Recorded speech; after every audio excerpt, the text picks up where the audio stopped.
Mga igsoon, mga anak sa Dios, padayon kita sa atong spiritual nga mini recollection karong simanaha nga nagsubay sa ikaunom nga kapitulo sa Ebanghelyo ni San Juan.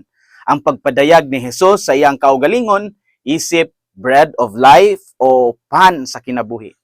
Gikan gahapon, adlaw nga Lunes hangtod Sabado, pahinumduman kita nga ang Eucharistia dili lang usa ka ritual, kundili usa ka personal nga pakigambit sa kinabuhi sa atong Ginoo. O ang culmination niini mao ang sa Domingo sa maayong magbalantay. Usa ka pahinumdom nga ang pan sa kinabuhi dili lang muhatag og kinabuhi kundi naggiya usab sa atong espiritual nga panaw. Karong adlaw ang mga tawo ni hagit kang Hesus. What sign can you do that we may see and believe in you? Sa Binisaya pa, unsang ilhanan ang imong mahimo aron kami makakita og mutuo kanimo. Ug ilang gikumpara si Hesus kang Moises nga pinaagi sa mana nagpakaon sa mga Israelita didto sa kamingawan. Apan si Hesus nitubag, "It was not Moses who gave the bread from heaven. My Father gives you the true bread from heaven." John 6:32.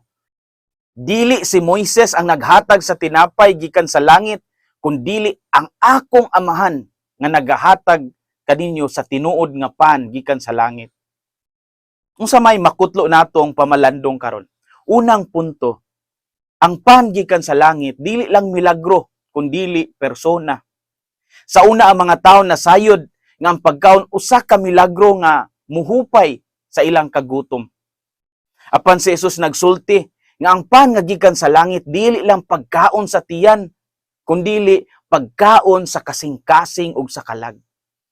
Ang pan sa kinabuhi mao si Jesus mismo. I am the bread of life. Whoever comes to me will never hunger. John 6:35. Ako mao ang pan sa kinabuhi. Ang moari kanako dili nagayod gutomon.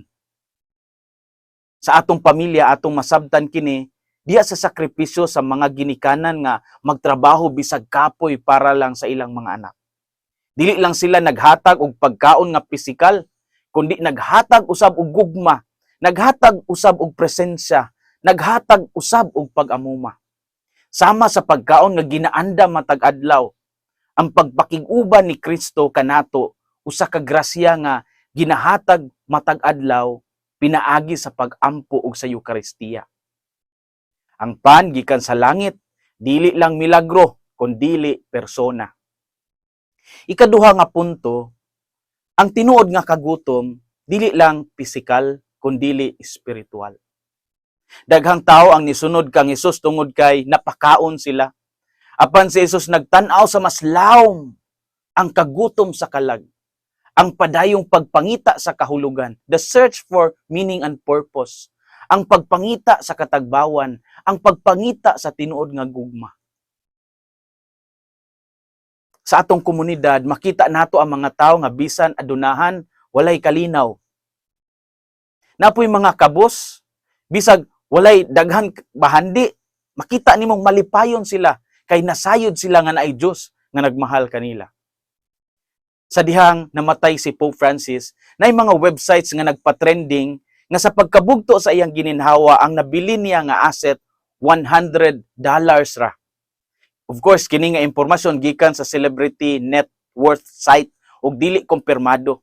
Apan usa kini kadakong pagpahinumdom, simbolo kanato nga ang tinuod nga kalipay dili gikan sa material nga kahayahay, kundi sa pagpakig-uban sa Dios ug sa pagserbisyo sa uban.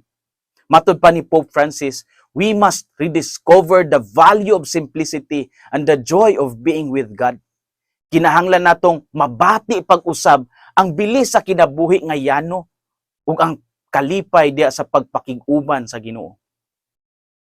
Ang tinuod nga kagutom dili lang pisikal kundi espiritual. Mga igsoon, mga anak sa Dios, sa pagpadayon sa atong mini recollection, pangutan-on nato ang atong kaugalingon, unsa ba ang tinuod nakong kagutom? Ug asa ko nangita og muhupay niini nga kagutom? Si Hesus mao ang pan nga tinud-anay. Ang kalibutan mutanyag og daghan kay nga substitutes. kalipay nga temporary, katagbawan nga dali ra mawala. Apan si Kristo naghatag sa pan nga walay katapusan. Busa sa pagdawat nato sa pan sa kinabuhi, angay ubanan ni sa pagsugot nga mahimo tang lawas ni Kristo sa kalibutan. Lawas ni Kristo sa atong panimalay, lawas ni Kristo sa atong trabahuan, ug lawas ni Kristo sa atong komunidad. Hinaot nga ang kasing-kasing ni Kristo maghari sa atong mga kasing-kasing. Kini si Father Felmar Castrodes, PLSVD, ang inyong magsisibya sa maayong balita. Hinumdumi ang kinabuhing Kristiyano, kinabuhi sa pagserbisyo.